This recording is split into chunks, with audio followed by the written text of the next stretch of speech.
This is chapter 14-5, Work Together.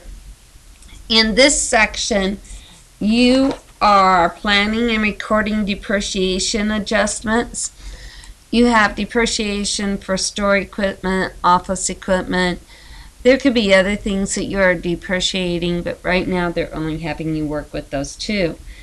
When you do depreciation, you need to learn how to figure it. So this is a little bit, I'm going to bring up, hopefully, if I bring up a Word document, I can do it in that.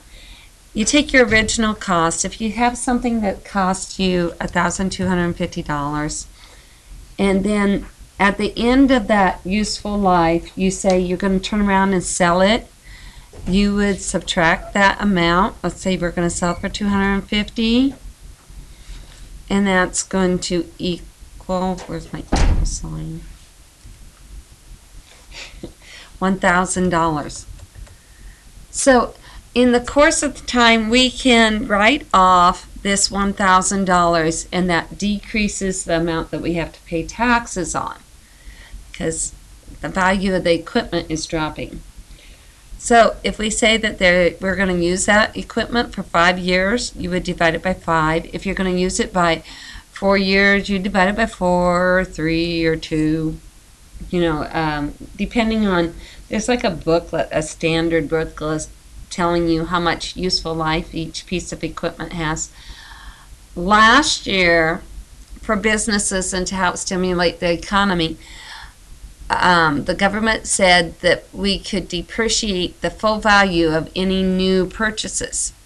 And so that meant that if the farmer went out and got a brand new combine, they could depreciate it. Now, don't quote me on that because I am not a tax expert. I don't have my CPA degree, but I know that that was one of the decisions that we were kind of looking at for us as people that possibly do businesses. So $200 every year is what I get to depreciate. So every year, if I get the whole year, I get to take the whole $200. But if I only own that for half of the year, I only get to take half of this amount. And the way to find that is you take the 200 or the value, whatever it is, and you would divide it by 12 and times by the number of months used.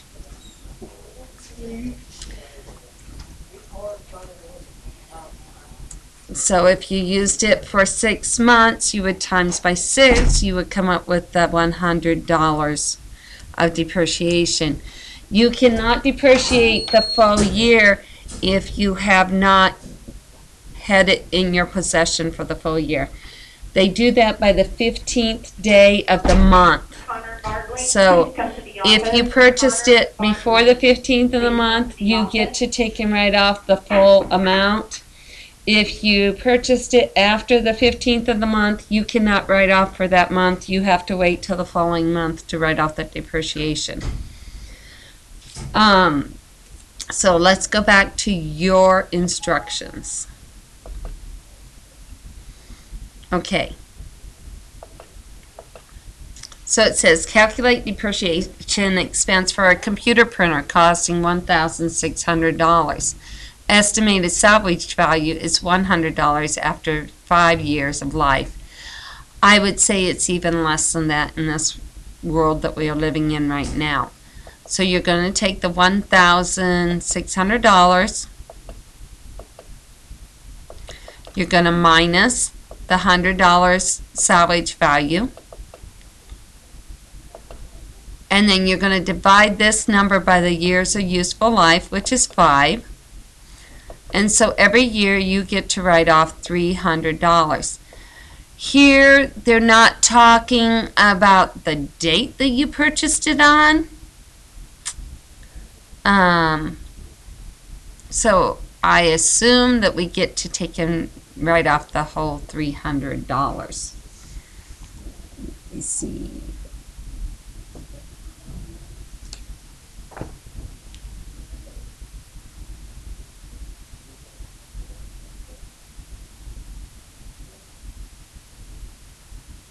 I have a problem. My information's not coming up correct.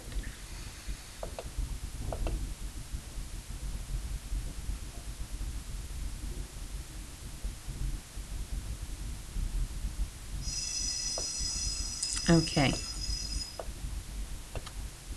And this was office, right?